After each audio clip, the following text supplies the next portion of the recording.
Predictability जो है वो थोड़ा सा एम्बिग्विटी है उसमें।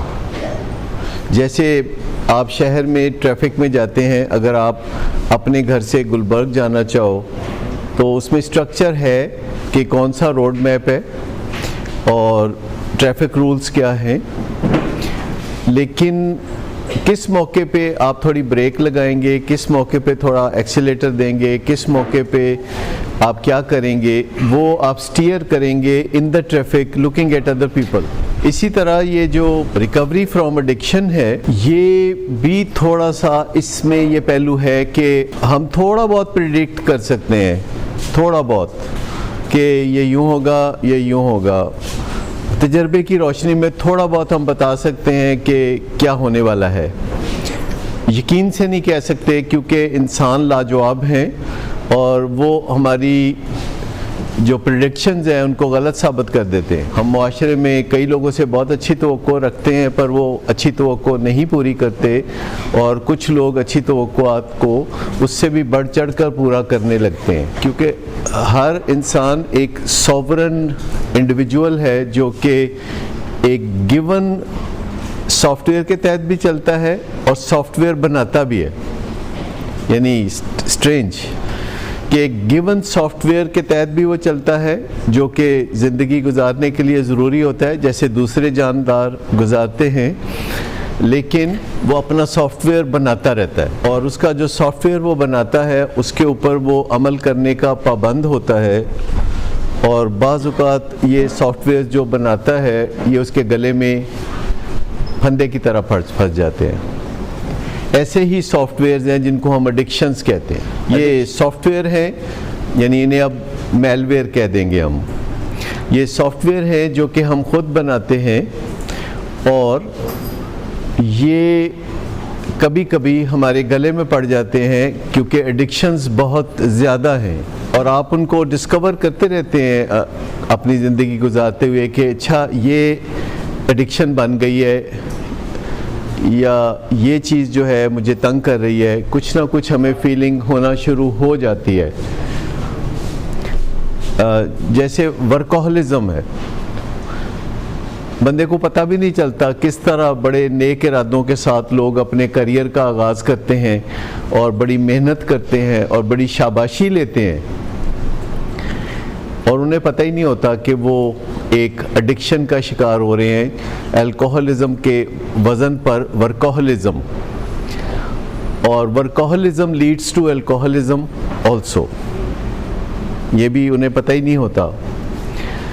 बहुत दफ़ा लोग बड़े नेक मकासद के लिए जैसे सोशल वर्क शुरू करते हैं, तो ये सोशल वर्क आखिरकार उनके लिए एक फंदा बन जाता है, क्योंकि सोशल वर्क की भी एक एडिक्शन वाली शक्ल भी है, जिसमें लोग अपने घर वालों के लिए कोई बहुत ज़्यादा फ़िक्रमंद नहीं होते, लेकिन बोस्निया और उससे भी दूर के इलाकों में बड़े फ़िक्रमंद होते हैं। कोई भी चीज़ जो इत्तेदाल से करें, कमांड तो बुनियादी ये है कि मियाना रवी, दुनिया के हर कल्चर में, दुनिया के हर मज़हब में मियाना रवी का सबक दिया गया है।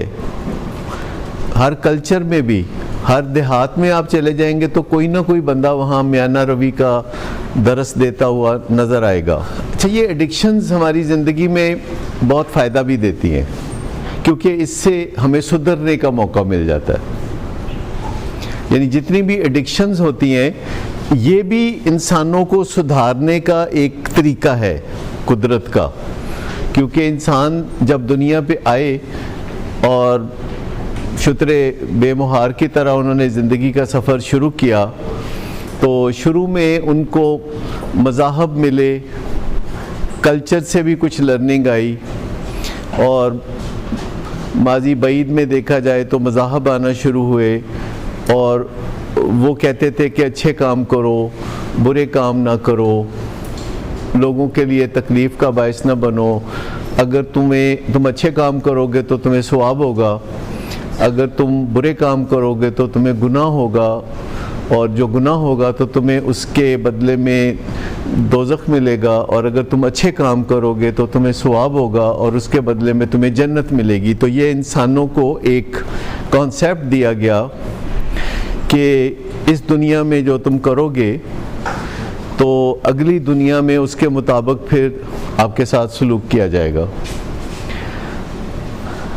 लेकिन इंसान भी हज़रत इंसान है, वो उसने इन बातों को लेके कुछ ज़्यादा संजीदा नहीं लिया और वो जो मर्ज़ी करते हैं, क्योंकि मज़ाहब में ये बात भी होती है कि माफ़ कर दिया जाएगा। मज़ाहब में दूसरा आसरा ये होता है कि अभी नहीं, बहुत बाद में कोई तकलीफ़ मिलेगी या बहुत बाद में कोई रिवॉर्ड मिलेगा। तो इंसानों ने इसको भी बाईपास करना शुरू कर दिया। अभी भी अगर आप देखें तो इंसान बहुत चालाक है, वो मज़ाहब की तालीम पर अमल करके काम नहीं निकालना चाहता, वो मज़ाहब से अकीदत रख के काम निकालना चाहता है। हम अपने नबी पे जान दे देंगे, उसकी हुर्मत पे हम जान कुर्बान कर देंगे, लेकिन वो नहीं करेंगे जो उन्होंने कहा है कि करो। ये एक चालाकी की किस्म है। जैसे माँ बाप भी बच्चों को कहते हैं कि आई लव यू, बर्गर ले आओ। तो ये जो है सारी बात, मुझे एक क्लाइंट बात कर रहे थे जो माँ बाप के साथ बहुत बदसलूकियाँ करते हैं, गालियाँ देते हैं, ये करते हैं, वो करते हैं। तो मेरी ख़ास प्राइवेसी में उन्होंने बताया कि वो बहुत प्यार करते हैं अपने माँ बाप से, और मुझे पता है कि ज़रूर करते होंगे, ये रिश्ता ही ऐसा है प्यार का। और बहुत सारे लोग कहते भी हैं कि मैं अगर तुम्हारे साथ बुरा सलूक करता हूँ तो उसकी वजह यह है कि मैं तुम्हारे साथ प्यार बहुत करता हूँ। मेरे बुरा सलूक की वजह है तू मेरा छोटा भरा नहीं, मतलब जो मैं तुम छितर मारा थे तू खा ले, तू छोटा भरा है मेरा। मैं भी इसी बिरते पे बच्चों को, 3 साल के बच्चों पे हाथ उठाती है, जो कि बहुत बुरी बात है। एक बिल्कुल छोटा नमाना वो एक बच्चा है और वो वैसे ही डरा सहमा हुआ है, तो माएँ मारपीट करती हैं। जब माएँ मारपीट करती हैं तो उनके पास कोई इखलाकी जवाज़ होता नहीं है। और अगर तो ऐसे बच्चे को मारपीट करती हैं जो अभी 1.5 साल का है, तो उनको पता ही नहीं कि मतलब की है दा। और अगर कोई बच्चा 4-5 साल का है जिसे पता है, तो वो बात भी समझ सकता है। मज़हब के हवाले से भी देखा जाए तो हमारा मेन टूल यही है कि किसी तरीके से अकीदत ज़ाहिर करके, मोहब्बत ज़ाहिर करके जान दे देंगे। जो मोहब्बत करता है, जो इज़्ज़त करता है, उसका रिफ्लेक्शन उसके बिहेवियर में आना चाहिए कि वो सामने और पसे पर्दा वही करे जो उसके यानी ममदूह ने कहा था। ममदूह होता है जिसकी आप तारीफ़ करते हैं। वो उसमें कारपेट के नीचे वाला मामला ज़्यादा था, जो कि अब कारपेट के नीचे वाला मामला थोड़ा कम है। लेकिन वालिदैन समझ गए हैं कि मारना आज का टूल नहीं है। आज का टूल यकीनन इससे कुछ बेहतर है। और आज का टूल क्या है, वो यहाँ पे बात हो रही है। यहाँ पे बात हो रही है कि नहीं, ये तो एक राउंड अबाउट फ्रेज़ है कि सर पे चढ़ा लिया। वैसे माहिरीन इसकी जो ट्रांसलेशन करते हैं वो ये करते हैं कि बच्चों से बहुत ज़्यादा प्यार जो है या बच्चों की बहुत ज़्यादा बातें मानना कोई मुनासिब चीज़ नहीं है। और उसमें जो अथॉरिटीज़ होती हैं, जो डॉक्टर सुबारे हैं इस वक्त पेरेंटिंग में दुनिया में अथॉरिटी मानी जाती हैं, अमेरिका की डॉक्टर सुबारे, वो कहती हैं कि मिठा काट पाओ थोड़ा जा, ये थोड़ा सा ख्याल करें क्योंकि ज़्यादा मीठे से डायबिटीज़ हो जाती है। शराब पे जिसकी मालूमात ज़्यादा हो, हमारा यहाँ काम यह है कि देखिए अल्लाह ताला ने एक बताया कि देखो ठीक रहोगे तो तुम्हें इनाम मिलेगा, और अगर ठीक नहीं रहोगे तो तुम्हें सज़ा मिलेगी। तो ये एक अल्लाह ने कानून बताया, और लोगों ने इसको ऐसे वायलेट करना शुरू किया कि ठीक कोई नहीं रहते, कहते बहुत हैं और तरला बहुत करते हैं। तरला भी बहुत है, उस तरले के अंदर है कि बग़ैर कुछ किए मिल जाए, उसके अंदर ये है कि जान दे देंगे, उसके अंदर कोई इस तरह की बातें हैं जिसको हम कहते हैं कॉलोनियल कज़न टॉक।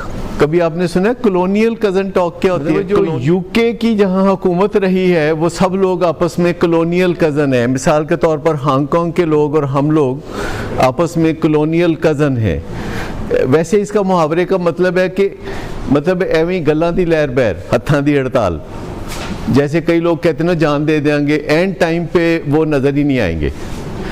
आप किसी शादी ब्याह में शिरकत आपने की होगी तो एक बंदा ਤੁਹਾਨੂੰ ਆ ਕੇ कोई चीज़ तो नहीं चाहिए भाईजान, कोई चीज़ तो नहीं चाहिए, आप कहिए कि थोड़ा सा जर्दा ला दे, उस तो बाद वो बंदा ਤੁਹਾਨੂੰ बार्डर तो पार मिलेगा। हाँ नहीं, इंटेंशनली बिल्कुल नहीं होता, आई नो दैट, ये हमारी लर्निंग है from this society that this is okay. ये हमारी एक गलत लर्निंग है कि हम प्यार के ज़रिए, हम इज़्ज़त का नाम लेके हम एक्सप्लॉयटेशन करते हैं। खामद बीवी के साथ करता है, कहते तैनू मैं जेड़े कल कुसुन मारे ने प्यार नहीं करता तेरे नाल, बीवी कहती ठीक है। तो इवन अगर बीवी को कहा जाए ना कि लो जी कुसुन भी बंद ते प्यार भी बंद, कहेगी ना करो, कुसुन भी चलन दो ते प्यार भी चलन दो, क्योंकि भाई हमारी कल्चरल लर्निंग है, कल्चरल लर्निंग है, बड़ी डीपर लर्निंग है।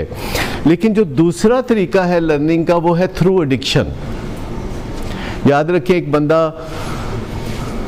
जो चाहे खाता पीता है, वर्जिश नहीं करता, वॉक नहीं करता, टेंशनें लेता है, फड्डे करता है, झगड़े करता है, ख़ानदान में डायबिटीज़ है और एक दिन उसको डायबिटीज़ हो जाती है और वो 2.5 मन का बंदा डॉक्टर के पास जाके बैठ जाता है, कहता है लो जी मैंने हो गई डायबिटीज़, दसो हुन की करना है। तो डॉक्टर उसको कहता है कि ये करना है, वो करना है, फलां करना है, वो कहता है हाँ जी, पर करता कोई नहीं। अब ये एडिक्शन है, diabetes is an addiction. Diabetes एक एडिक्शन है, एक इल्लत है, क्योंकि इसके पीछे लापरवाहियाँ भी हैं और पीछे जेनेटिक कोड भी है, और जो आपने आदतें बन के, आदतें समझ के अपनाई थी चीज़ें, यकदम एक डॉक्टर ने फतवा दे दिया है कि ऐ नहीं ये करना, और वो आके कुछ हदायतों पे अमल करते हैं, कुछ नहीं करते। अगली दफ़ा डॉक्टर के पास जाते हैं तो डॉक्टर कहता है कि जी शुगर ताड़ी ठीक नहीं, तुसी मेरा ख्याल है परहेज़ नहीं कर रहे, तुसी वॉक नहीं कर रहे। फिर उसकी बीवी ने कहेंगे तू करा वॉक, इनू झगड़ा ना करया करो, फलाना ना करया करो। अगली दफ़ा वो आता है तो कुछ शुगर बेहतर है, डॉक्टर कहता है शाबाश, लेकिन काम अभी बना नहीं, आपका जो HbA1 है वो सही नहीं है, लेकिन आज की शुगर ठीक है, मेरे डर से आज आपने एहतियात की हुई है। तो करते करते करते करते 6 महीने में, 9 महीने में, साल में वो बंदा इज़ टोटली ट्रांसफॉर्म्ड। वो बंदा जो है वो 10 किलो वज़न कम कर चुका है, उसकी शुगर कंट्रोल है, और वो कायदे करीने से खाता है, एक वक्त में 1 रोटी, एक वक्त में 1 हेल्पिंग, 1 सेब, या एक वक्त में 1 आम या कोई चीज़। वो एक इज़ चेंज। वो चेंज क्यों हुआ? क्योंकि उसे पता था कि तारे नज़र आ गए, सारी रात बाथरूम के चक्कर लगते हैं और मज़ा नहीं आ रहा, और बड़ियां गल्लां ने डायबिटीज़ नाल इंज हो जाएगा, उंज हो जाएगा, तो मैं बचना चाहना, हालात मेरे दुनिया चाहे टाइम ही कितना होया। डेली बेसिस पे जो मैनेजमेंट कर रहा है तो ही is A transformed person after 1 year hopefully. और HbA1c उसका 5.5 है, वो अपने कारोबार में ज़्यादा दिलचस्पी लेने लगा है। अगर वो छोड़ बैठा था तो वो कारोबार पे दोबारा चला गया है, और 3 साल बाद वो और भी अच्छा हो जाता है, और उसका एक बचपन का दोस्त मिलता है, तो वो कहता है कि यार तुम तो बहुत बदल गए हो, तुम तो काउच पोटैटो थे, तो तुम ये वॉक करते हो, तुम ये करते हो, तुम वो करते हो। ये सारी बेहतरी उसमें किसकी वजह से आई? Thanks to what? Thanks to diabetes, that is addiction. अच्छा, इसी तरीके से एक घर में एडिक्शन होती है, एक बच्चा एडिक्शन में चला जाता है, ग्रेड्स गिरने शुरू हो जाते हैं, घर में झगड़ा शुरू हो जाता है, लड़ाई शुरू हो जाती है, और पढ़ाई उसका एक अधूरा ख्वाब रह जाता है, और फैमिली बहुत परेशान है, और एक दूसरे को बहुत बुरा कहा जाता है। और फिर एक दिन वो ट्रीटमेंट के स्ट्रक्चर में आते हैं, उनको बताया जाता है कि this is addiction, this is a physical disease. अच्छा, आप यूँ करिए, आप मान लीजिए कि आप नशे के सामने बेबस हैं और आपकी ज़िंदगी बर्बाद है।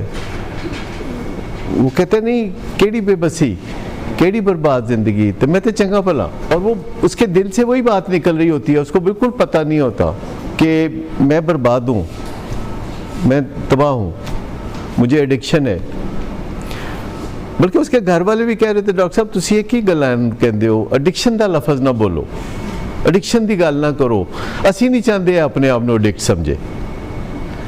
बिल्कुल यही साफ लफ्ज़, ये जो आप कहते हैं ना कि ये अपने आप को अल्कोहलिक समझ ले, ये अपने आप को डायबिटिक समझ ले, कि नहीं डॉक्टर साहब मैनू है ना कहो तुसी मैनू डायबिटीज़ है, तुसी मैनू कहो कि तैनू खतरा है, तेरे को हला ज़रा दूर है, वागे तो बाहर है, टच ऑफ डायबिटीज़ है, थोड़ी सी शुगर है, ये हर चीज़ में है, क्योंकि एडिक्शंस भी हमारी ज़िंदगी को बेहतर बनाने का इंस्ट्रूमेंट है।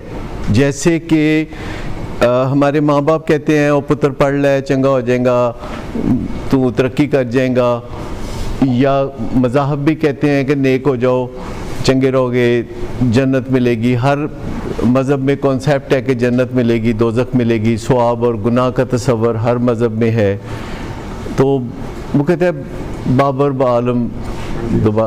बाबर बायश कोश के आलम दोबारा निस्त। वो इस तरह सोचता है कि नहीं कोई बात नहीं, लेकिन फिर एक दिन एडिक्शन उसे तंग करने लगती है और उसे कोई बचा नहीं सकता।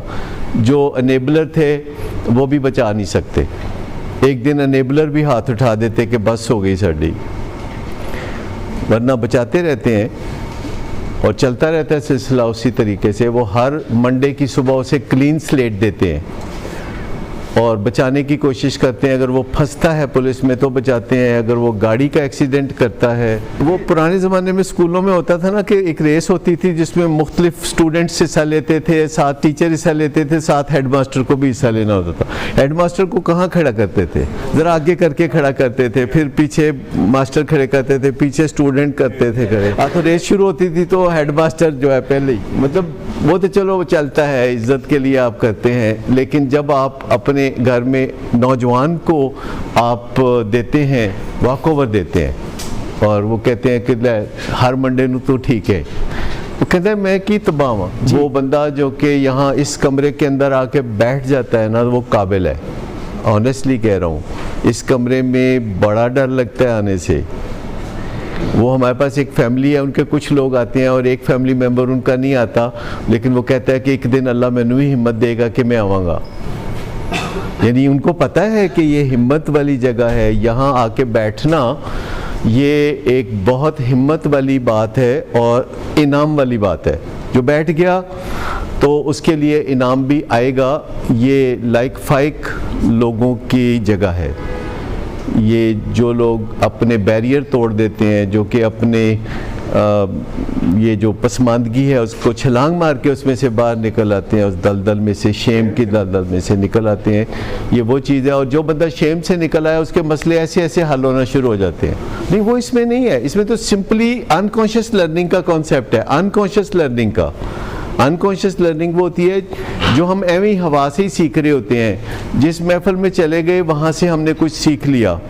अनकॉन्शियस लर्निंग एक ऐसी चीज़ है कि जो बड़ी स्ट्रॉन्ग लर्निंग है। जैसे लैंग्वेज हम बच्चों को सिखाते हैं, जैसे हम मज़हब उनको सिखा देते हैं 4 साल की उम्र में, हम उनको अपने कल्चरल नॉर्म्स सिखा देते हैं, हम ख़ानदानी रस्म और रिवाज सिखा देते हैं उनको। तो ये अनकॉन्शियस लर्निंग बड़ी स्ट्रॉन्ग लर्निंग है और ये अल्लाह ताला ने बड़ा बेहतरीन बंदोबस्त कर रखा है। इसके लिए हमारे दिमाग में ऐसे सेल्स होते हैं जिनको न्यूरॉन्स कहते हैं और उनको मिरर न्यूरॉन्स, मिरर आईना वाले जो देख के सीखते हैं। और सबसे ज़्यादा स्ट्रॉन्ग जो मिरर न्यूरॉन होते हैं वो एक जानवर में होते हैं। आपको पता है कौन है? पहला monkey, the monkey.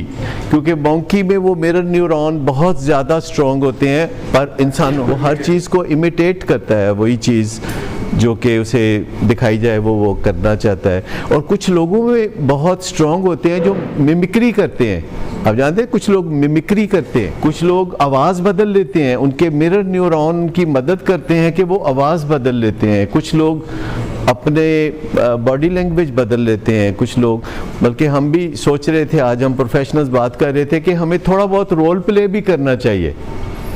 Role play, scripted role play, यानी कोई स्क्रिप्ट लिखा जाए जिसमें कोई एक ख़ास सिचुएशन लिखी जाए कि घर में जो होती है कि एक बेटा और बाप के दरमियान क्या बातचीत होती है। जो पैसे मांगता है सवेरे उठ के तो बाप क्या कहता है, फिर बेटा क्या कहता है, फिर बाप क्या कहता है। तो रोल प्ले से बहुत लर्निंग होती है कि हमें लगता है कि हाँ यार ऐसे ही होता है, और हमें वो जो डिनाइल है वो टूटता हुआ महसूस होता है। जी देखिए, बाज़ औक़ात ऐसा होता है कि पेशेंट, वैसे भी वो अधूरे इलाज में उनको भेजना पड़ा था। हमने सोचा कि हम किसी नौकरी की वजह से रूल्स तोड़ सकते हैं, तो हमने नौकरी की वजह से रूल्स तोड़ के उनको 70वें दिन भेज दिया। और बाद में वो फॉलो अप में नहीं आए, लेकिन हमने कहा कि फैमिली को फॉलो अप में आना चाहिए, और फैमिली फॉलो अप में आती है तो वो शराब नहीं पीते। लेकिन ये वो कोई दिल से अभी ऐसा नहीं है उनका स्ट्रक्चर, वो चाहते हैं कि विलिंग वेज मगरों ले जाए किसी तरह, तो हम तो कंबल को छोड़ते हैं, ये कंबल नहीं छोड़ता, तो वो इस वजह से वो शराब नहीं पीते कि उनको पता है कि फिर उसके नताइज जो होंगे उनके लिए बेहतर नहीं होंगे, और वो कहीं ना कहीं एक दरमियान की जगह रखना चाहते हैं मामलात को कि चलो शराब नहीं पीऊँगा तो कुछ और तो मैं प्रिविलेजेस लाइफ के ले सकता हूँ, नेगेटिव प्रिविलेजेस। अब फैमिली में ये सोच होती है कि अगर शराब छोड़ दिया तो बड़ी बात है, इसको काफ़ी समझना चाहिए और इसको कनात इसमें समझनी चाहिए। अब अगर किसी बंदे को पेट में दर्द हो और वॉमिटिंग आ रही हो और हम कहें कि चलो पेट में दर्द ठीक हो गई है, वॉमिटिंग तो करता रहो, कनात भी कोई चीज़ होती है, तो I think as a doctor आप ये रिकमेंड नहीं करेंगे। तो बात यह है कि उनका जो नेक्स्ट गोल है वो फॉलो अप में आना है, पर आपकी नज़र में उनका नेक्स्ट गोल ये है कि वो आपके साथ हुस्न सलूक करें। It doesn't make any sense. आपकी सोच ये है कि अब अगला कोई दिन आना चाहिए इस मंडे से कि जब वो आपकी कदर करना शुरू कर दें और आपको जो है कुछ भाग होने शुरू हो जाएं। लेकिन आप जिस रोड पे भी जा रहे होते हैं उसमें आपको अगले मंजिल का पता होता है कि अगर आप लाहौर से खानेवाल पहुंच रहे हैं तो अगली मंजिल मुल्तान है, अगली मंजिल इस्लामाबाद नहीं है, अगली मंजिल मुल्तान है। तो अगली मंजिल उनका फॉलो अप में आना है, फॉलो अप में। लेकिन फॉलो अप में लाने के लिए आप उस तरह यकजान होकर फैमिली जिद्दोजहद नहीं कर रही। जब हम उनको इब्तदाई तौर पर डील कर रहे थे आउटडोर में या फिर इंडोर में, तो उस वक्त फैमिली यकजान थी क्योंकि वो हर रोज़ लड़खड़ाते हुए नज़र आते थे और उनकी बका ख़तरे में नज़र आ रही थी, उनकी ज़िंदगी ख़तरे में नज़र आ रही थी, उनके एक्सीडेंट हुए। लेकिन अब समझा ये जा रहा है कि चलो जिथे इन्ना मसला हल हो गया बाकी दा भी आपे हल हो जाएगा, तो ऐसा नहीं होने वाला। तजर्बा करके देख लें, सिर्फ घर में एक अफवाह फैला दें कि साड़ी लड़ाई हो गई है विलिंग वेज नाल, एवं एक अफवाह फैला के देख लें, मुलाजम के सामने कह दें कि लो जी विलिंग वेज वाले दी भी ऐसी तैसी, कोई नहीं असी उन्हां दे नाल भी मिलना, बस तंग आ गए असी उन्हां तो भी, ये तो वो तो पैड़े। तो आप देख लीजिएगा अगले दिन शाम को वो लड़खड़ाते हुए आ जाएंगे, तो वो एकदम चेंज हो जाएगा कि निहत्ते हो गए ने। अभी उनको पता है कि विलिंग वेज को रात 3 बजे अगर आवाज़ देंगे तो 3:15 विलिंग वेज वाले हमारे पास होंगे या हम उनके पास होंगे और हम कुछ कर रहे होंगे। तो अपनी अगली मंजिल को पहचाने, नेक्स्ट मंजिल को पहचाने। आपको याद रखना चाहिए कि उनके बुरे रवैये पहले भी बुरे थे, जिन चीज़ों पे आपको एतराज़ है वो पहले भी थी, प्लस अल्कोहल थी, और अल्कोहल के ना पीने से और फॉलो अप में ना आने से जो सिचुएशन पैदा हुई है उसका हल है कि वो फॉलो अप में आए। उसका हल ये नहीं है कि वो आपसे हुस्न सलूक करने लगें। जैसे सीढ़ियाँ होती हैं तो उसमें ये बीच में एक आध 2 डंडे टूटे हुए हों तो बड़ी मुश्किल होती है फिर ऊपर जाने में। तो हमें ये करना है कि उनको फॉलो अप में लाना है, और फॉलो अप में लाने के लिए ऐसे ही फ़र्ज़ करना है कि जैसे शराब छोड़ना ज़रूरी है, फॉलो अप भी उतना ज़रूरी है। अगर हम समझते हैं कि फॉलो अप की खैर है, हो जाएगा, कर लांगे, देखा जाएगा, तो ये है वो कॉलोनियल कज़न टॉक। जैसे अगर आप किसी दुकानदार के पास जाते हैं तो कहते हैं अम्ब किस तरह नहीं, कहता है कितने तोला, आप पूछते हैं कि कितने का है, कहते हैं अपने घर ही जाना है, मैं केड़े बोते लाने में। या आप किसी टांगे वाले को आप कहते हैं कि जी फलां जगह छोड़ दें, अब तो खैर टांगे होते नहीं, जब होते थे लाहौर में तो टांगे वाले पता है हमेशा क्या जवाब देते थे, कि जो मर्जी दे देना। तो बाद में क्या होता था, बाद में फिर रफड़ होता था। आपको ये समझ लेना चाहिए एज ए फैमिली के अगला गोल ये नहीं है कि आप कहें कि जी मेरे से हुस्न सलूक करें, क्योंकि जब आपके ज़हन में ये होता है कि मेरे से हुस्न सलूक करें तो आप उनको तो जाके कुछ नहीं कहती। आप जाती हैं हाई कोर्ट में और सुप्रीम कोर्ट में, आप जाके कहती हैं देखो जी मेरे नाल की कर देने, मेरे नाल की कर देने, तो फिर हाई कोर्ट ते सुप्रीम कोर्ट तुहाडे नाल नाराज़ होंदी है, क्योंकि उनको लगता है कि ऐसा समझ रहे हैं कि साडा कसूर है। उनका भी कसूर तो नहीं है, वो भी अग्रीव्ड पार्टी है। जो माँ बाप हैं जिनको एक बहू जाके कहेगी कि देखो जी ये मेरा बंदा की करता है, तो वो माँ बाप फिर झुंझला के तो यही कहेंगे ना कि अच्छा फिर की करिए उन्होंने। वो बेबस हैं, उनकी बेबसी को समझना चाहिए। मैं आपको बताऊं कि हमें बतौर इंसान घरों में एक दूसरे की बेबसियों को समझना चाहिए। कई दफ़ा खामद बेबस होता है, कई दफ़ा बीवी बेबस होती है, कई दफ़ा बच्चे भी बेबस होते हैं। जैसे हमारे ये एडिक्शन में मुब्तला बच्चे बेबस होते हैं। क्या आपको पता है किसी को कि ये बेबस होते हैं? जैसे किसी की खांसी में अगर कोई घर में खांस रहा हो तो आप उसे कहते हैं यार ना खांग तो क्यों खांगना है, फिर वो खांसता है, फिर आप उसका मुंह पकड़ लें, तो क्या खांसी ठीक हो जाएगी इससे? आप मुंह पकड़ लें और जैसे बल्कि वो मफलर बांध दे, तो मसला हल करने का ये तरीका तो नहीं है ना। आप उसे कहेंगे यार तू जाना क्यों नहीं डॉक्टर को जाके ते अपना कोई तू खांसी का कोई बंदोबस्त कर। सो ये जो नशे की बीमारी होती है, इसमें भी आप लानत मुलामत करके, डांट डपट करके, बुरा भला कह के कोई मसला हल नहीं कर सकते। और ये जो शराब की बीमारी होती है, याद रखिए कि जो अगर ये कहता है कि जी मैं और तो कुछ नहीं ना करता, सिर्फ शराब ही पीता हूँ ना, बस यही मेरा एक है ना मसला, तो असल बात यह है कि ये बात सही नहीं है। शराब जो है उसके साथ बहुत लग लबेड़ है, उम्मुल खुबाइस है, और शराब के साथ बहुत लग लबेड़ है, और सारी वैल्यूज़ बदल जाती हैं, सारे कवानीन बदल जाते हैं, सारी सोचें बदल जाती हैं, बंदा कुछ का कुछ बन जाता है। देखिए हर चीज़ जो आपकी ज़हनी कैफियत को बदल देती है, बल्कि हर चीज़ जिसकी ज़्यादा मिकदार आपकी ज़हनी कैफियत को बदल देती है, उसकी थोड़ी मिकदार भी हराम है। उस लिहाज से तो अल्लाह माफ़ करे, मुझे चाय के ऊपर भी ये एप्लीकेबल लगता है, मुझे चाय के ऊपर एप्लीकेबल लगता है।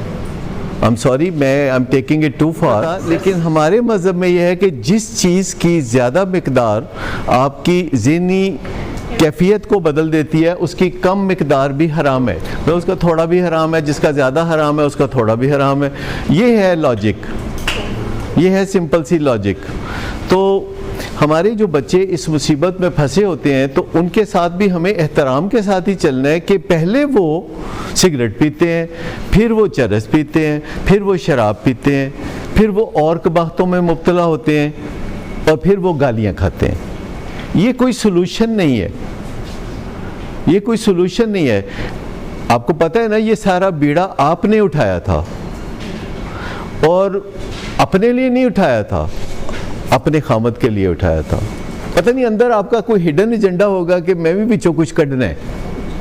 देखिए जब आप किसी की जान बचाने के लिए कुछ करते हैं, तो फिर बीच में आप एज ए फैमिली मेंबर अपना हिडन एजेंडा नहीं रखते। आप कहते देखी जाएगी, जब फ्रूट्स जो हैं, जब समरात की बारिश होगी तो बीच में हम भी होंगे।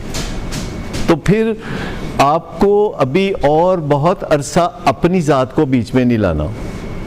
आपने एक बंदे की जान बचानी है जिसका अजर आपको अल्लाह ने देना है, या आपके बच्चों के चेहरों पे रौनक आएगी और खिलेंगे वो। लेकिन जिस दिन वो फॉलो अप में आ गए, तो आप ये बातें शुरू कर दीजिएगा कि देखें मेरे से हंस के बात नहीं करते, मेरे से बोलते नहीं हैं, मेरे से बॉडी लैंग्वेज ख़राब करते हैं, या मुझे ख़र्चा नहीं देते, या वॉट एवर। फ़िलहाल तो इस दाल रोटी को गनीमत समझें कि शराब नहीं पी रहे। मतलब एक ग्रेटिट्यूड तो एक चीज़ है ना, ग्रेटिट्यूड तो एक चीज़ है ना, कि आप कोई चीज़ें मांगते हैं और उसमें से एक चीज़ आपको मिल जाती है, तो कहते हैं छड्डो उन अगे दसो। ये बहुत तकलीफ़ दे सूरत हाल है उस बंदे के लिए जिसमें ग्रेटिट्यूड नहीं है। ये उस बंदे के लिए बहुत तकलीफ़ दे सूरत हाल है, क्योंकि यही वो बंदा है जो कभी खुश नहीं होगा, क्योंकि उसके ज़हन में हमेशा एक नेक्स्ट आइटम आ जाएगा। जब एक आइटम उसको मिल जाएगा तो हमेशा एक अगला आइटम उसके ज़हन में आ जाएगा, और जो कुछ उसको मिला है वो बेकार है। ने फोर्स तो शराब पीने पे भी नहीं किया जा सकता। एक बंदा अपने पैसे से पीता है, वो कहता है जी मैं अपने पल्लियों पीना, मैं कोई लोगों दे पल्लियों पीना। असल बात यह है कि जब हम रिश्तों में भी बंधे होते हैं, जब हम रिश्तों में भी बंधे होते हैं, तो ये कोई एक्सक्यूज़ नहीं है कि हमारा कोई घर में बीमार है और वो वेल एस्टेब्लिश्ड है, इसलिए उसको तड़प तड़प के मर जाना चाहिए। लेकिन ये हो रहा है लाहौर में, कराची में, इस्लामाबाद में, हर जगह ये हो रहा है कि एक वेल एस्टेब्लिश बंदा है जिसको इलाज नहीं मिलता। अगर किसी को थोड़ा बहुत अपनी ताकत का पता है ना, तो वो हमारा बच्चा है। वो हमारा 12-14 साल का बच्चा है, ऐसे लगता है। देखिए मैं आपको बताऊं कि ये जो रुपए की कीमत गिरती है ना, इसमें हम सब हिस्सेदार हैं। ये जो एज ए फादर हमारी नहीं चलती, हम प्यार बहुत करते हैं, हम अपने हमारे अंदर है कुछ प्यार जो कि एक बहुत बड़ी ताकत है, हम उसको बहुत बड़ी कमज़ोरी बना लेते हैं। और जब हम परसेप्शन के तहत चल रहे होते हैं कि साड़ी कोई नहीं गल सुनता, चलो शक्ल ही वेख लेने इन्हां दी बड़ी गल है, उनके सामने हम कह रहे होते हैं मेरी खैर है ईद ते मैं वो पुराना जोड़ा पा लाँगा, मेरी खैर है मैंने सुजुकी भी ठीक है।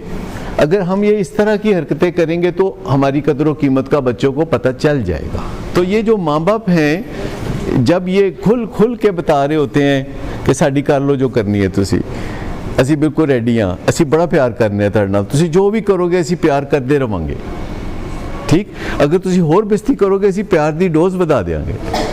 ये ऐसे चल रहे होते हैं ना सोसाइटी में, मैसेज चल रहे होते हैं इंक्रीज दी डोज। ये सारा जो इंक्रीज दी डोज का पहलू है, ये इससे मसले हल नहीं होते जी। लेकिन हम दिन रात और क्या करते हैं, दिन रात और हम करते क्या हैं, हमें तो ख्वाब भी इसी से मुतल्लिक आते हैं। आप अंदाज़ा करें कि इस्लामाबाद में हम कहीं जा रहे थे, सारे लोग बैठे हुए थे, तो आप पारा के करीब जो है एक जगह से गाड़ी गुजरी, तो मुझे बंद गाड़ी, एयर कंडीशन गाड़ी में चरस की खुशबू आ गई। तो मैंने कहा कि ये कोई चरस पी रहा था। तो तलाल साहब कहने लगे नहीं, उन सानू वहम भी बहुते होने लग पे। मैं कहा नहीं वहम कोई नहीं हो रहा है कोई नेड़े तेड़े बंदा। मैं कहा गड्डी रोको। तो गाड़ी वहीं रोकी, तो हम गाड़ी से उतर के तो उसी रास्ते से वापस चलना शुरू हो गए जिस रास्ते से हम आ रहे थे। तो वो लाल मस्जिद के बिल्कुल बाहर सीढ़ियों पे बैठ के एक बंदा चरस पी रहा है। जब आपका ध्यान ही उधर होता है, आपका सारा एंटना ही उधर है, it's not a big deal. क्योंकि अगर आप का पैशन है कोई चीज़, अगर आपको पता ही रखना है किसी चीज़ का कि इत्थे की हो रहा है तो उत्थे की हो रहा है, तो ये कोई ऐसी कोई रेयरिटी नहीं है कि जनाब आप कहीं जा रहे हैं तो तुसी को यार पाकिस्तान से चरस दी खुशबू नहीं आ सकती। ऐसा तो कोई काम नहीं है ना कि पाकिस्तान में आप जा रहे हो किसी जगह, तो आम है बिल्कुल। आपके घर के मुलाजम आप चेक कीजिए, अगर 4 हैं जो सिगरेट पीते हैं तो 3 चरस भी पीते होंगे। ओपियम भी ऑर्गेनिक है, ऑर्गेनिक और no organic drugs are drugs. Opium organic है और मॉर्फिन ऑर्गेनिक है, और चरस वो भी ऑर्गेनिक है, और शराब भी ऑर्गेनिक है। शराब you can not manufacture the alcohol, वो आप जो मर्जी डाल लें उसमें, वो तो आप कुछ भी डाल सकते हैं। यानी जब आप कोई चीज़ करते हैं तो उसमें आर्टिफिशियल चीज़ें डाल के, जैसे लकड़ी आप लेते हैं तो ऑर्गेनिक है, लेकिन उसके ऊपर जो पेंट करते हैं या उसके ऊपर आप जो वो करते हैं, क्या वो वार्निश करते हैं, तो ये सिंथेटिक है। ये सारी चीज़ें ऑर्गेनिक हैं, और इसीलिए हमारे जिस्म के साथ इनका रिश्ता बनता है, इनकी जो ऑर्गेनिसिटी है। क्योंकि जो आप केमिकल बाहर से लेते हैं, वैसा ही केमिकल कुछ ना कुछ उसके ऑपोजिट या मिलता जुलता कोई ना कोई रिलेशनशिप होता है, तो वो जिस्म के अंदर जाके केमिकल असर करता है। अगर अंदर उसका काउंटर पार्ट ना हो, अंदर उसका रिसेप्टर ना हो, तो फिर वो कुछ भी नहीं हो सकता। हम बात कर रहे थे कि जितनी भी एडिक्शंस हैं, ये सारी एडिक्शंस हम आहिस्ता आहिस्ता पहचानते रहेंगे। अब लोगों ने बहुत ज़ोर से पहचानना शुरू किया हुआ कि स्क्रीन एडिक्शन होती है।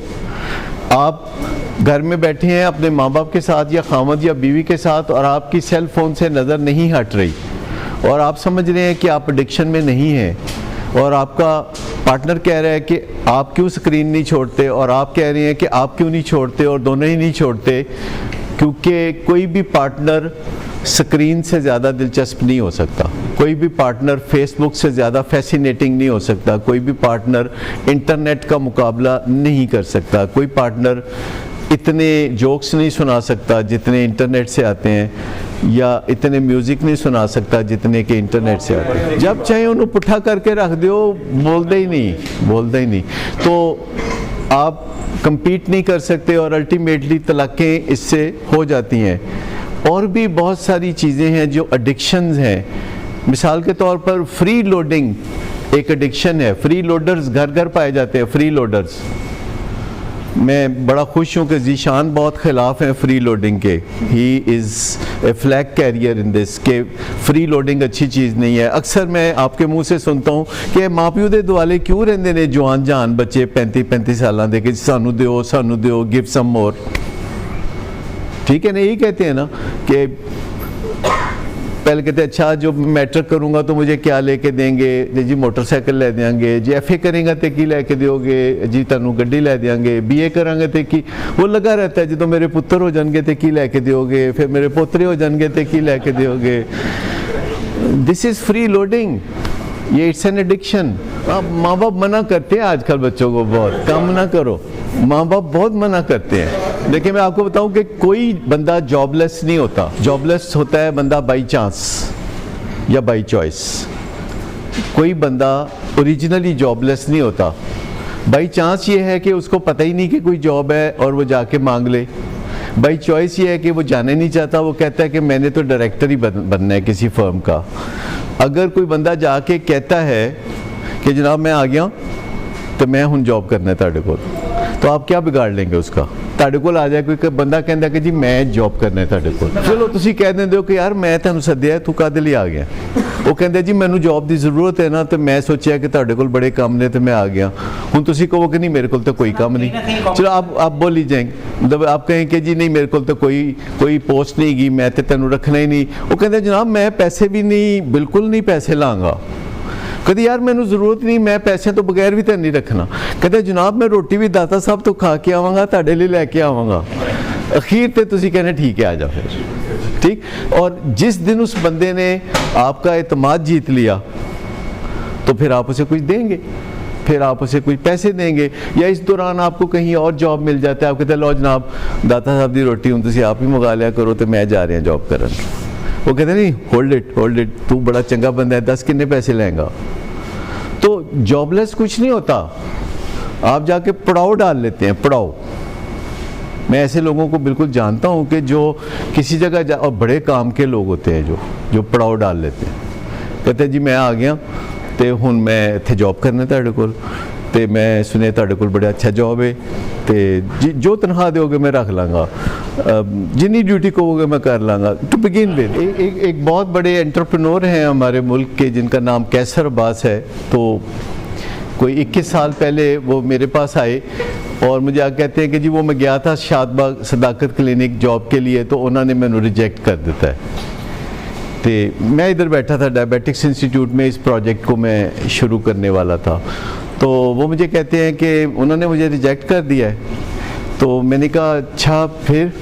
कहते हैं कि पर मैं तो आपके साथ काम करना चाहता हूँ। मैंने कहा कि लेकिन उन्होंने अब आपको रिजेक्ट कर दिया है, तो मैं ये कर सकता हूँ कि आपको अपना दोस्त बना लूँ, आप यहाँ आ जाया करें, मैं इस प्रोजेक्ट पे काम कर रहा हूँ तो आप यहाँ आ जाया करें। तो कहते ठीक है।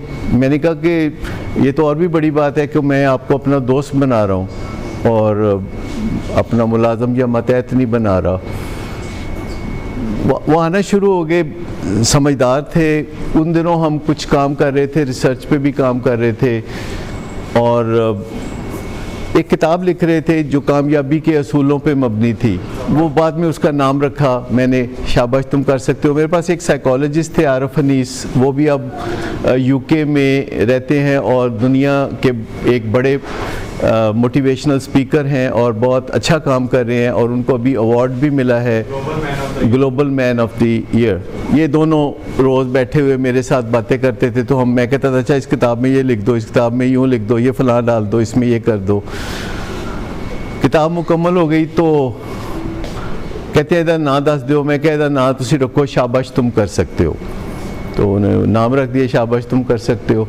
तो कहते फिर उन्होंने छापेगा कौन? मैं क्या कोई ना कोई तो छाप ही देगा। तो कहते नहीं कोई भी नहीं छापेगा। मैंने कहा चलो ट्राई तो करो, तो नहीं तो मैं छाप दूंगा। और उन दोनों के नाम से वो किताब छपी, बड़ी बेस्ट सेलर थी और हमने भी शुरू में उसे शाया किया, फिर बहुत से पब्लिशर्स ने शाया किया। अब उनकी एक फ़र्म है बहुत बड़ी, पॉसिबिलिटीज़। अभी एक हफ़्ता पहले एक सेमिनार में वो मेरे साथ थे और ये कहानी जो मैंने आपको सुनाई है ये उन्होंने वहाँ सुनाई मेरे आने से पहले, और फिर मैंने बातचीत करनी थी पीसी के फ्लोर पे। तो ही is a very successful man. वो दुनिया के कम से कम 50 से ज़्यादा मुल्कों में ट्रेनिंग देते हैं।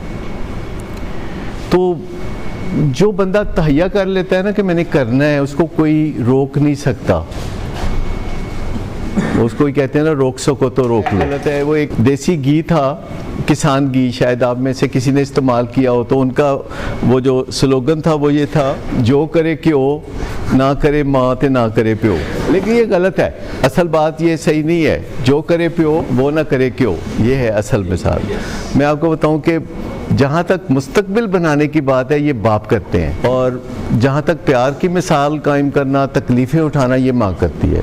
यानी जो नर्चरिंग है, फिज़िकल नर्चरिंग है, जो नशो नुमा है, जो पराठे हैं, ये माँ करती है, और बड़े दिलचस्प अंदाज में करती है। एक पेशेंट थे हमारे पास, अब बड़े ठीक ठाक है, ऑस्ट्रेलिया में रहते हैं। मुझे वो ईद के मौके पे या आगे पीछे कुछ ग्रीटिंग्स भेजते रहते हैं। तो मुझे याद है कि 1982 में वो घर गए जाके, तो फिर तंग करना शुरू कर दिया इलाज के बाद। तो उनका मुझे टेलीफोन आया, उनकी वालदा का फ़ोन आया कि वो जो आके ना इस तरह कर रहा था, मैं फिर छंड के मार के पाया बिस्तरे थे सुटे, उन्होंने आके ले जाओ। मैं क्या पता नहीं आज ये क्या अनोखी बात बता रहे हैं। तो हम अपनी टीम लेके चले गए उसको ले जाने के लिए। तो पहला फ्रंट का दरवाज़ा था, कहते इधर अगे जाओगे तो गई कमरा, अगे जाओगे तो गई कमरा, अगे जाओगे तो गई कमरा। तो जब उस कमरे में हम गए तो बिस्तरे के उत्ते बैठ के परोठे दे नाल वो साग ते मक्खन खा रहा था। मैंने फ़ौरन उसकी वालदा को बुलाया, मैंने कहा सानू भी इंज मार के सुट्टो किसी पास। ये माई कर सकती है, मार के सुट्टिया है, ठीक है। तो एडिक्शंस मैं आपको बताऊं कि ये फलाह की राह है अगर कोई समझे तो, कि जब आपका बेटा एडिक्शन में होता है तो उसकी वजह से आप फलाह की राह में आ जाते हैं। उसका रास्ता बनाते बनाते आप खुद रास्ते पे आ जाते हैं। आपको ऐसा ऐसा पता चलता है कि नहीं हमारे अंदर भी ये प्रॉब्लम है। एडिक्शन बहुत बेरूपों वाली बीमारी है। प्यार में भी एडिक्शन होती है, जिसे लव एडिक्शन कहते हैं, आपको पता है। और बहुत सारे नौजवान ये लव एडिक्शन का पहले शिकार होते हैं और उसके बाद चर्च पीनी शुरू करते हैं ब्रेकअप के बाद, क्योंकि ये भी एडिक्शन है, लव एडिक्शन। कोडिपेंडेंस शायद आप जानते हो, लव हेट रिलेशनशिप। कभी बहुत बुरा लगता है वो बंदा, कभी बहुत अच्छा लगता है वो बंदा, और ऐसे बार बार फेज़ आते रहते हैं कि कभी मोहब्बत में सदकेवारी और कभी गुस्से से बेहाल। एडिक्शंस अच्छी भी होती हैं, जैसे सोशल वर्क, जैसे बाज़ औक़ात तबलीग की एडिक्शन हो जाती है, ये बहुत अच्छी भी होती हैं। जैसे बाज़ औक़ात लोगों की इस्लाह की एडिक्शन हो जाती है। हर एक बंदे को फड़ फड़ के बंदा कहता है ये करो, वो करो, फलां करो। एडिक्शन न्यूट्रल भी होती है, जैसे ओवर ईटिंग, ऐमें थोड़ा बहुत मजाक होता है। न्यूट्रल कि चल खांदा ही है ना ज़्यादा, और केड़ी गल है। Neutral addiction.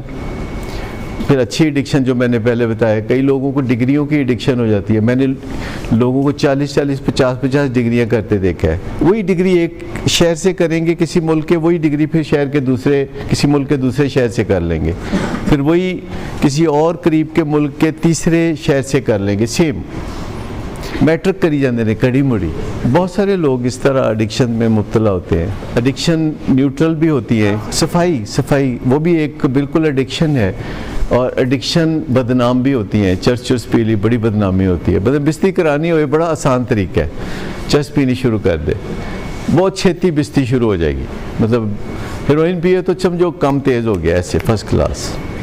शराब शुरू करो तो समझो कि ताड़ा डंका बजेगा हर पासे। ये लेकिन अल्टीमेटली इसमें छुपा हुआ पैगाम क्या है? सुधर जाओ। छुपा हुआ पैगाम है कि सुधर जाओ, थोड़े को ज़्यादा समझो, ख़त को तार समझो, जल्दी समझो कि मैं बर्बाद हूँ, जल्दी समझो कि मैं एडिक्ट हो गया हूँ। मैं आपको बताऊं कि ये बात थोड़े को ज़्यादा समझ लेना चाहिए। देखिए क्रेविंग जो है रोटी दी भी हो सकती है, परोठियाँ दी भी हो सकती है। क्रेविंग जो है रुपए पैसे की भी होती है। क्रेविंग 6000 चीज़ों की होती है। मैं आपको बताऊं कि बढ़ेगा, but he will take his time. आप जो मेहनत कर रही हैं अल्लाह कभी ज़ाया नहीं करेगा। लेकिन मैं आपको बताऊं कि एडिक्शंस को एक नई नज़र से देखना शुरू करें। एडिक्शन फलाह की राह है। क्योंकि जो ड्रग्स यूज़ करता है और एडिक्ट नहीं बनता वो गुमराह है, वो नेसेसरी वरी भी नहीं करेगा। जो ड्रग यूज़ करता है, जो अल्कोहल यूज़ करता है, मैं आपको बता रहा हूँ, नहीं, नोबडी कैन प्रमोट एडिक्शन। वजह यह है कि एडिक्शन जीन्स के अंदर होती है, तो जीन्स में तो मैं कुछ नहीं कर सकता। लेकिन मैं आपको बताऊं, नहीं सब समझते हैं, मैं आपको बताऊं कि जितना मेरे पेशेंट समझते हैं मेरी बात को, कोई नहीं समझता, क्योंकि मैं रोज़ इनको फिर अलहदगी में भी मिलता हूँ। मुझे इनके कुछ कहे बगैर पता चल जाता है कि बात आज इनको समझ में आई है कि नहीं आई। मैं आपको बताऊं कि एडिक्शन ये फलाह की राह है, ये अल्लाह की रहमत है कि अल्लाह आपको कह रहा है, वो एक बंदे तू की क्या करना है, आपको तकलीफ़ में मुब्तला करके, आपके घर वालों को तकलीफ़ में मुब्तला करके वो आपको फलाह की राह पे ला रहा होता है। अल्लाह के बड़े ख़ास तरीके हैं कि वो किस तरह आपकी अंदर जो है वो खुशबू पैदा करता है, किस तरह आपकी शान बढ़ाता है, किस तरह आपको आगे लेके जाता है। यानी ये कह रहे हैं कि ये एक एवोल्यूशनरी एडवांटेज है जो कि एडिक्शन के बाद मैंडेटरी हो जाती है, उन चॉइस कोई नहीं है। एक बंदा है जो अल्कोहलिक हो गया, उसके पास कोई चॉइस नहीं है माँ सिवाय इसके कि वो शराब छोड़ के सीधे रास्ते पे आ जाए। अगर वो अल्कोहलिक ना होता, 2 ड्रिंक वाला होता, तो 2 ड्रिंक पी के कौन सा बंदा नफल पड़ता है, वो मीडियोकर रहना शुरू हो जाएगा, वो छोटी मोटी खराबियाँ चलती रहेंगी, फिर बड़ी बड़ी खराबियों की। लेकिन मैं आपको बताऊँ कि अल्लाह के बड़े ख़ास तरीके हैं। मैं आपको एक कहानी छोटी सी सुनाता हूँ कि अगर आप उस कहानी को समझेंगे तो आपको अल्लाह के तरीक़ों की समझ लगेगी। आप जानते होंगे हज़रत इमाम हम्बल, अहमद बिन हम्बल को जानते होंगे आप बहुत अच्छी तरह से वाकिफ़ होंगे उनके। तो वो अपने वक्त के बड़े जय्यद आलम और बुज़ुर्ग थे और बड़ा नाम था उनका, आज भी उनका बड़ा नाम है। तो वो कहीं ना कहीं सफ़र पे रहते थे, सफ़र बड़ा मुश्किल होता था, तबलीग के सिलसिले में और मुख्तलिफ़ कामों के सिलसिले में वो कहीं ना कहीं जाते थे। तो एक गांव में, एक कस्बे में वो पहुँचे, तो वहाँ रात हो गई। तो उन्होंने बोला कि सोचा अपने आप में कि मैं मस्जिद में रात गुजार लेता हूँ। और इशा की नमाज के बाद जब नमाजी निकल के जा रहे थे तो वो वहीं लेट गए सफ़ों पे। और जो मुंतज़िम है, जो पावरफुल बंदा होता है, कोई गवर्नर होगा उस मस्जिद का या कोई मुंतज़िम होगा, तो वो आया तो उसने कहा, ओए कौन, चल उठ। वो तकरीबन सो चुके थे, उन्होंने बात नहीं सुनी, तो ठुड्डा मारा उसको कि उठो यहाँ से, क्या कर रहे हो तुम यहाँ, बंद करनी है मैंने मस्जिद। तो वो वहाँ से उठे, उन्होंने बताया नहीं कि मैं इमाम हम्बल हूँ कि मेरी आवभगत करो। वो आजिज़ी के साथ उठे और मस्जिद के दरवाजे के बाहर आके तो वो लेट गए और वहाँ सो गए।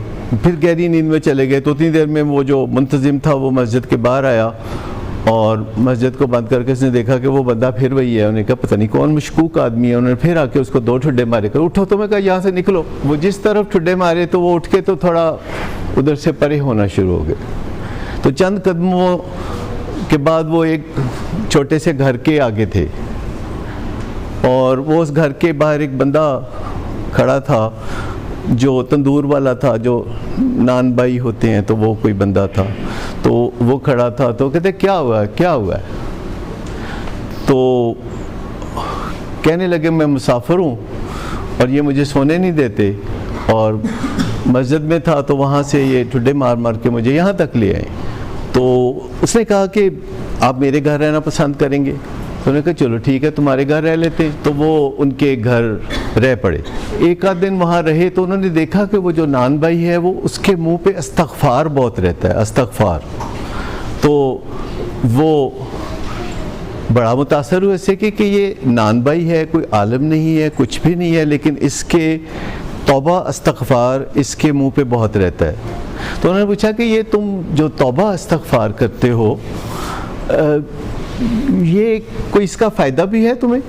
तो उसने कहा कि हाँ, इसका मुझे बहुत फ़ायदा है तौबा इस्तग़फ़ार का, कि मैं जो भी ख्वाहिश करता हूँ, जो भी तमन्ना करता हूँ वो पूरी हो जाती है। कहते हैं तुम्हारी हर तमन्ना पूरी हो जाती है?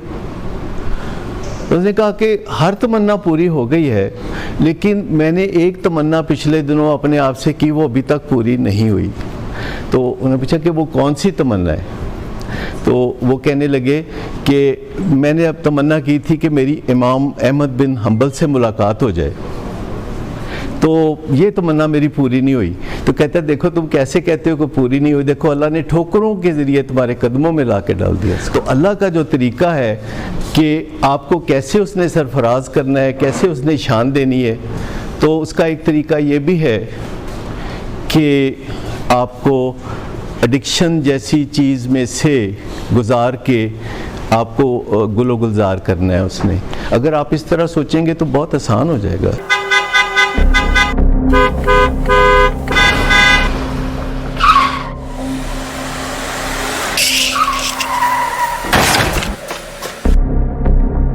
घटिया इंसान, इतनी देर से गेट क्यों खोला?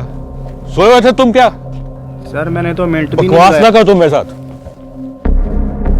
क्या कर रहे हैं आप? अब्बा जी घर पे हैं, नशे में गालियां दे रहे हैं। खुदारा होश में आए, क्या हो गया आपको? होश में कैसे आऊं? सारा किया धरा इन्हीं का तो है। शराब नोशी की वजह किरदार की खराबी नहीं, मूड की खराबी है। शराब नोशी कभी भी नशे की बीमारी में बदल सकती है। नशे की बीमारी हर स्टेज पर काबिले इलाज है। मदद हासिल कीजिए, क्योंकि वो ऐसा नहीं करेगा। विलिंग वेज से मदद हासिल कीजिए, कहीं से भी मदद हासिल कीजिए, लेकिन फौरी मदद हासिल कीजिए। जिस मुआवजे के इंतजार में आपने बहुत देर कर दी, अब वो दस्तक दे रहा है। मदद हासिल कीजिए, मदद हासिल कीजिए, मदद हासिल कीजिए।